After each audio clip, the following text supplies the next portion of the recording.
Welcome to Ask the Hard Questions. I define a Christian the way history and fruit force the issue, a follower of Paul's framework, in Adam and in Christo, the system that trains people to treat God's law like a curse and obedience like bondage. But a disciple of Jesus is something else entirely. In Moses, in the Son, and in the will of the Father. The path the prophets walked, the disciples obeyed, and Jesus commanded. One system builds comfort, the other builds covenant loyalty. I work from the original Greek using BDAG and Brill because I'm not interested in the King James idol, tens of thousands of editorial choices, additions, subtractions, and manufactured section breaks that smooth the blade and protect the Sunday stage. We're here to read what was written, not what sells. I hope you enjoyed today's episode. I don't do this for money, so if you want more truth like this, like and subscribe. Today's lesson, Granny and Grandpa Wolves. False gospel with a hug. Granny and Grandpa can be wolves. Not because they're cartoon villains with fangs, but because they can hand you a false gospel with a warm smile, a casserole, and 30 years of "that's what our church taught." A wolf doesn't always snarl. Sometimes it hugs you, prays over you, and quietly trains you to distrust the king's commandments. Sometimes it's not malice. It's neglect. A soft voice can still preach a hard lie. A family recipe can still be poison. They didn't sit with the text. They didn't grind the words. They skimmed a paragraph, felt something, moved on. Verse of the day, sermon clips, A to Z slogans.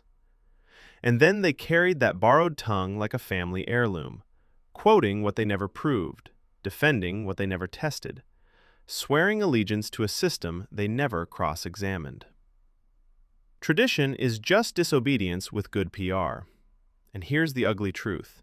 Ignorance still kills. Sincerity still deceives. Nice people still spread lawlessness. You can be sweet and still be wrong. You can be faithful to church and faithless to the king. That's why Yeshua didn't warn you about obvious enemies. He warned you about religious ones. False prophets in sheep clothing. Wolves that know the soundtrack, know the altar call timing, know how to say grace while teaching rebellion. A choir can drown out a conscience. Now take their favorite claim, not under the law, and stop playing ping pong with it. Run it to its logical end. Half-canceled law is not theology. It's a loophole factory. If you cancel God's law, you cancel God's definitions. If God's definitions collapse, sin becomes vapor. If sin becomes vapor, repentance becomes theater. If repentance becomes theater, the church becomes a weekly emotional rinse cycle with no courtroom, no statute, no charge, no verdict, just vibes and a band. When the standard is gone, every man becomes his own judge. The record is not complicated. The Apostle John defined sin with a knife, not a cloud. Sin is lawlessness. 1 John 3:4. Anomia, lawlessness, contempt for law, the posture of the rebel, not a mistake, but defiance. Fog is useful when you're trying to hide footprints. So if they preach no law, then by their own logic they preach no sin. And if they still preach sin while denying law, they are selling a product they can't define. That's the con. That's the fog machine. That's the stage trick. If they can't define sin, they can't define salvation. Only a mood. Then they rush to the cross stake with their paid in full chant like it's a receipt that burns the Torah. But the king himself already answered that lie. He didn't say he came to cancel. He said he came to fill to fullness, bring to full measure. And he warned that anyone who loosens commandments and teaches others to do so is least in the kingdom. A paid receipt is not a canceled covenant. Mercy is not permission. Blood is not a vote to overthrow the Father. Do not think that I came to destroy the law or the prophets. I did not come to destroy, but to fill to fullness. Until heaven and earth pass away, one jot or one stroke will never pass from the law. Whoever loosens one of the least commandments and teaches others so, but whoever does and teaches, this one will be called great. Matthew 5:17-19. Katalesai, to tear down, abolish, dismantle. Plerosai, to fill up, bring to full measure, complete in the sense of fulfilling, not deleting. So when they preach fulfilled, meaning canceled, they are redefining the king to protect a lawless system. They don't want a shepherd, they want a signature on their loophole. And when Yeshua finished his suffering, he cried, "It has been completed." John 19:30. Tetelestai, brought to completion, finished, carried through to its goal. That is not Torah has been erased. That is, the mission has reached its appointed completion. The king finished what the Father gave him to do. He did not become a liar who condemns his own words. Completion is not cancellation. Fulfillment is not amputation. Because Yeshua doesn't offer forgiveness as a license to break covenant, he offers forgiveness as the doorway back into covenant loyalty. If you love me, you will keep my commandments. John 14:15. Not admire me, not sing to me, not claim me. Keep. Love that never obeys is just religious flirting. And he already told you what happens when people call him Lord and live lawless anyway. Depart from me, you workers of lawlessness. Matthew 7:23. Ergazomenoi ten anomion. Those who practice lawlessness as a craft, a pattern, a way of life. Lawlessness is not a slip, it's a system. So what is Granny doing when she says, "We're not under the law," and then turns around and calls disobedience covered, safe, already paid, no longer counted? She's teaching you to stand in the very category Yeshua condemns, workers of lawlessness.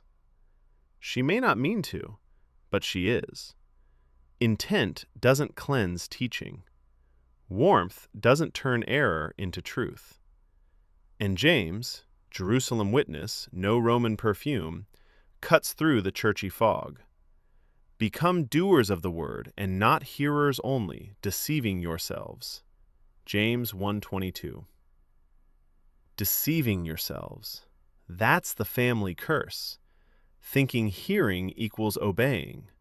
Thinking reading equals knowing. Thinking I believe equals loyalty.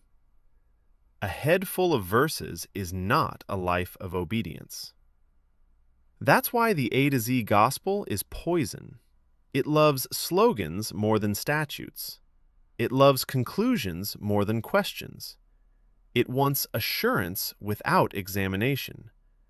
It wants a tidy alphabet where every letter is a comfort, except the one letter they refuse to face.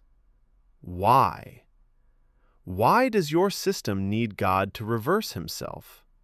Why does your doctrine need the king to warn against loosening commandments if commandments were about to be deleted?